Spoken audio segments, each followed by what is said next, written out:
Vamos que vamos. Eclesiastes capítulo 10, de 1 a 11. Assim como a mosca morta produz mau cheiro e estraga o perfume, também um pouco de insensatez pesa mais que a sabedoria e a honra. O coração do sábio se inclina para o bem, mas o coração do tolo para o mal. Mesmo quando anda pelo caminho, o tolo age sem o mínimo bom senso e mostra a todos que não passa de tolo. Se a ira de uma autoridade se levantar contra você, não abandone o seu posto. A tranquilidade evita grandes erros. Há outro mal que vi debaixo do sol, um erro cometido pelos que governam.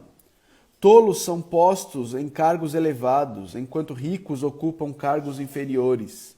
Tenho visto servos andando a cavalo e príncipes andando a pé como servos. Quem cava um poço cairá nele. Quem derruba um muro será picado por uma cobra. Quem arranca pedras, com elas se ferirá. Quem racha lenha se arrisca. Se o machado está cego e sua lâmina não foi afiada, é preciso golpear com mais força. Agir com sabedoria assegura o sucesso. Se a cobra morder antes de ser encantada, para que servirá o encantador? Para que servirá o encantador? Muito bom dia a todos vocês que estão chegando aqui. Hoje o nosso papo é sobre sabedoria e tolice. Sabedoria e tolice. O autor de Eclesiastes faz algumas comparações aqui, bem interessantes, não é? Entre o sábio e o tolo. Ele começa no versículo 1 dizendo: assim como a mosca morta produz mau cheiro e estraga o perfume, também um pouco de insensatez pesa mais que a sabedoria e a honra. O ponto do autor de Eclesiastes aqui é: havia um perfume ali, atraiu algumas moscas, elas morreram, e o fedor, o mau cheiro dessas moscas, sobrepôs o bom perfume e empesteou o ambiente inteiro, empesteou o ambiente todo. O ponto dele é muito mais fácil fazer tudo feder do que perfumar e manter perfumada a sua vida. Já percebeu como uma palavra errada, uma decisão precipitada, um prazer tolo, uma explosão de ira são capazes de fazer desmoronar a reputação, a boa reputação cultivada por toda uma vida. A pergunta do autor de Eclesiastes para nós hoje é: estou vivendo de forma sábia ou estou vivendo de forma tola? Estou vivendo de forma sábia ou estou vivendo de forma tola? É mais fácil distinguir o bem do mal do que a sabedoria da tolice no nosso coração. É mais fácil a gente saber o que é realmente mal, o que é realmente errado e distinguir isso do que é certo, do que é bom, do que distinguir a sabedoria da tolice. Mas a Bíblia nos revela o que é a tolice, não é? A Bíblia nos ensina o que é o tolo. O tolo, segundo a Bíblia, é alguém em quem falta temor a Deus. O tolo, segundo a Bíblia, é alguém que brinca com o perigo.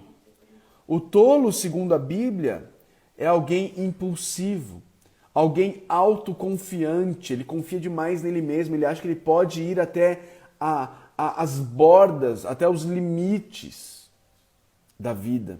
Ele pode viver ali nos penhascos da vida, porque ele confia nele mesmo.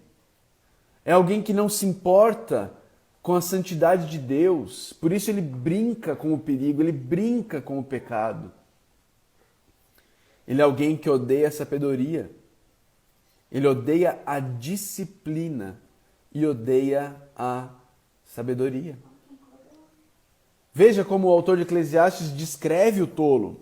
No versículo 2 ele diz: o coração do sábio se inclina para o bem, mas o coração do tolo para o mal.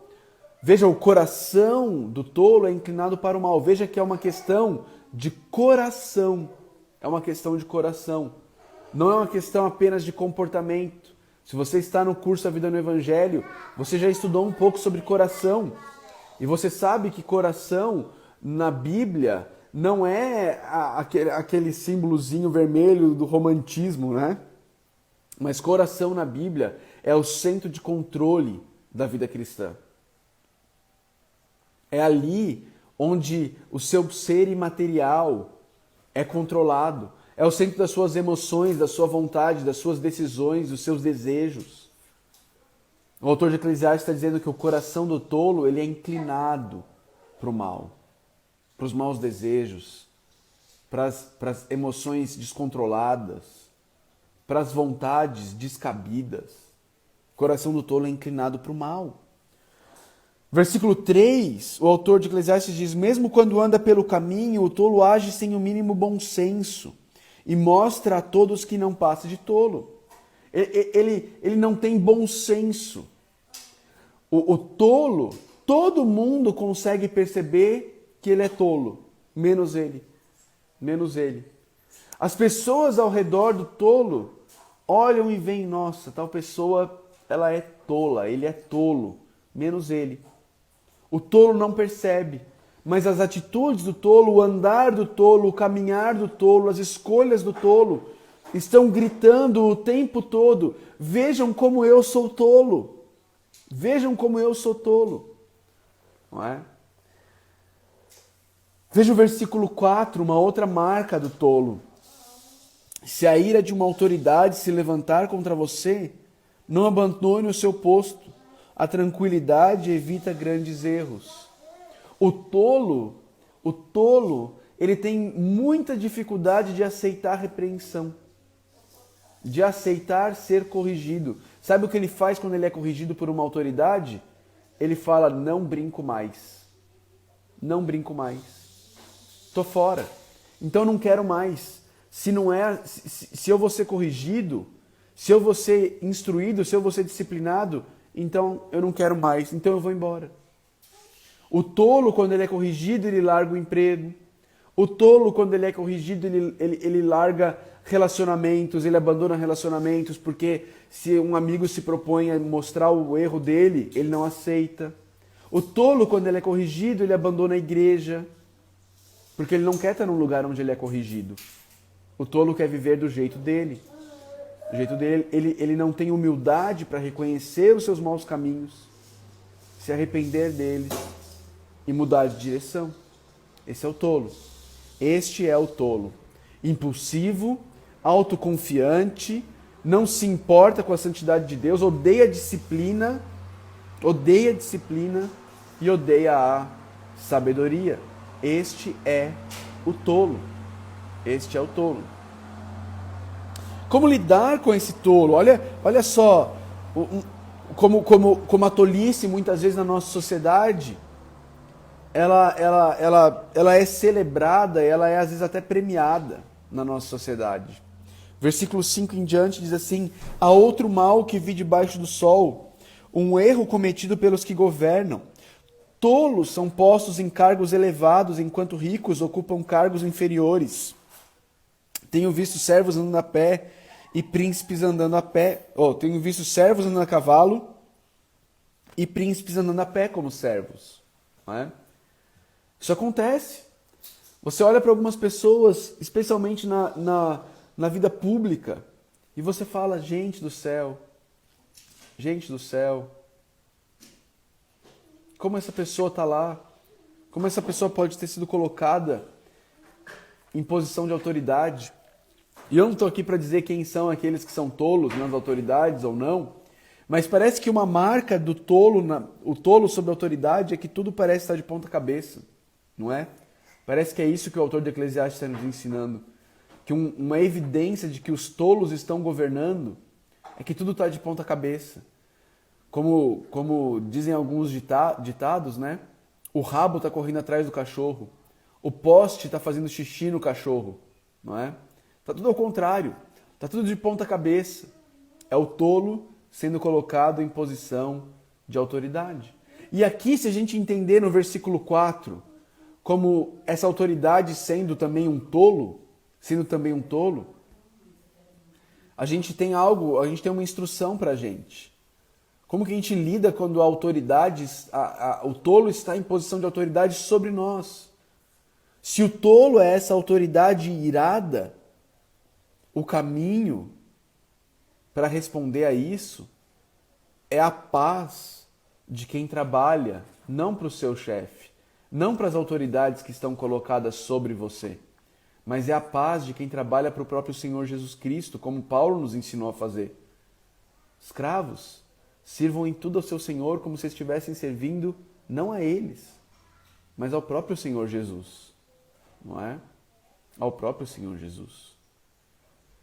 O autor de Eclesiastes, ele continua nos instruindo sobre o tolo e ele nos dá um alerta mostrando que o tolo acaba cavando a sua própria ruína. O tolo acaba arquitetando a sua própria ruína. Ele mostra nos versículos 8 e 9. Quem cava um poço cairá nele. A ideia aqui é de alguém cavando um poço, um tolo cavando um poço a prejudicar o outro, não é? Um tolo cavando um poço para prejudicar o outro. Quem cava um poço cairá nele. Quem derruba um muro será picado por uma cobra. Quem arranca pedras com ela se ferirá. Quem racha lenha se arrisca. A ideia aqui é do tolo buscando meios de prejudicar o próximo. Cavando um poço, derrubando um muro, arrancando pedras, rachando lenha. Ele está buscando formas de prejudicar o próximo, porque ele é o tolo. Mas ele acaba cavando um poço no qual ele mesmo cai, derrubando um muro onde tem uma cobra que vai picá-lo. Não é? A gente não precisa tentar afastar o tolo ou se vingar contra o tolo acaba caindo na sua própria armadilha. Mas existe uma maneira mais sábia de viver. Existe uma maneira mais sábia de se viver. Essa maneira, ela está nos versos 10 e 11.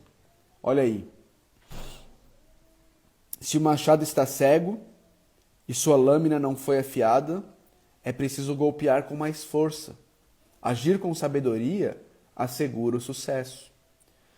E se a cobra morder antes de ser encantada, para que servirá o encantador? Para que servirá o encantador? Não é?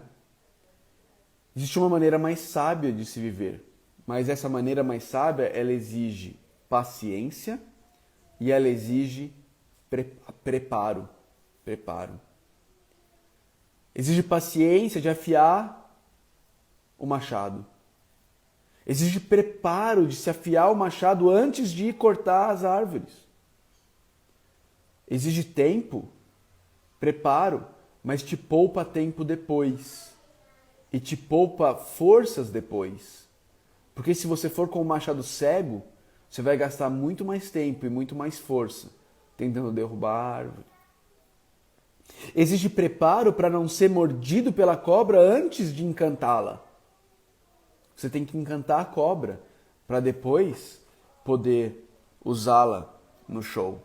Primeiro você encanta, depois você usa, para não correr o risco de ser picado antes da cobra ser encantada. Paciência, preparo para a vida. Isso se aplica a todas as áreas da nossa vida. A todas as áreas da nossa vida. Aos nossos relacionamentos, a namoro. Algumas pessoas não se preparam, não têm paciência para começar um namoro, começam de maneira tola, não é?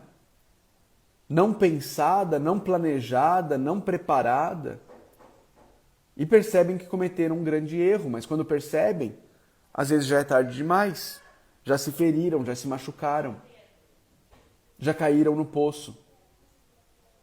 Casamento, da mesma forma, ainda mais sério, ainda mais grave. As pessoas não se preparam para casar. Elas preparam a festa do casamento, elas preparam a cerimônia do casamento, mas elas não se preparam para o casamento, para a vida de casado. E aí elas casam e elas não sabem o que fazer, porque tem um pecador vivendo com você agora. Tem uma pecadora vivendo com você agora e você não sabe o que fazer. Por quê? Porque você não se preparou para casar. A sua carreira da mesma forma. Você não se prepara. E aí as oportunidades chegam e você perde as oportunidades porque você não se preparou para elas. Você não se preparou para elas. Empreendimentos. Quantas e quantas pessoas começam, empreendem e perdem tudo porque não se prepararam para empreender. Não se prepararam.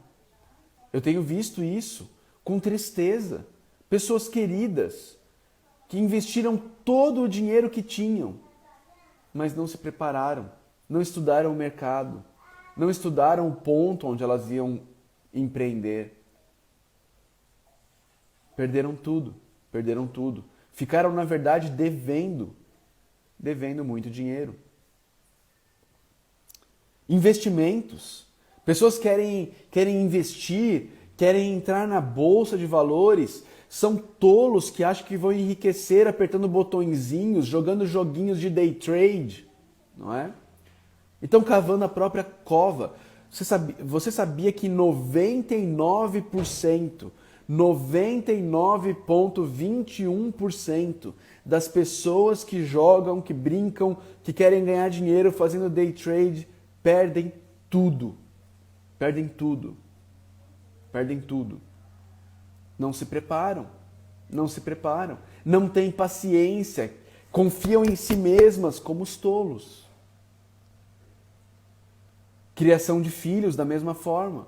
Não se preparam para criar filhos. Não estudam. Não afiam o machado. Ministério da mesma forma. Você vai para o ministério, você não se prepara para o ministério, você aceita o convite, você não conhece a igreja, você não sabe como as coisas estão acontecendo lá. Não é? Não se preparam, não se preparam. Não afiam o machado. Eu li esse texto aqui e eu fiquei pensando, caramba, eu acho que eu vou mudar o nome do curso A Vida no Evangelho. Eu vou colocar o nome de afiador de machado. Eu vou colocar o nome do curso de afiador de machado. É isso. Qual que é o propósito do curso da Vida no Evangelho? Te ajudar a afiar o machado para as diversas áreas da sua vida. A se preparar para as diversas áreas da sua vida. Paciência, preparo. Agora, queridos, ontem nós já aprendemos e a gente sabe que Jesus é a nossa sabedoria. Jesus é a nossa sabedoria. Lá em Mateus, no Sermão do Monte, finalzinho do Sermão do Monte, Jesus, em Mateus 7, verso 24 a 27, ele diz assim: portanto, quem ouve essas minhas palavras e as pratica é como um homem prudente, um homem sábio, que construiu a sua casa sobre a rocha. Caiu a chuva, transbordaram os rios, sopraram os ventos, deram contra aquela casa, e ela não caiu, porque tinha seus alicerces na rocha. Mas quem ouve essas palavras e não as pratica é como um insensato, que construiu a sua casa sobre a areia. Caiu a chuva, transbordaram os rios, sopraram os ventos e deram contra aquela casa, e ela caiu. E foi grande a sua queda. Foi grande a sua queda. Talvez você não está nem ouvindo as palavras de Jesus, porque você não está gastando tempo ouvindo as palavras de Jesus. O sábio é quem ouve as palavras de Jesus e as pratica. Ouve as palavras de Jesus e as pratica. Ouve as palavras de Jesus e as pratica. Você tem investido tempo em conhecer quais são as palavras de Jesus? Você tem investido tempo, esforço em entender o que Jesus quer de você?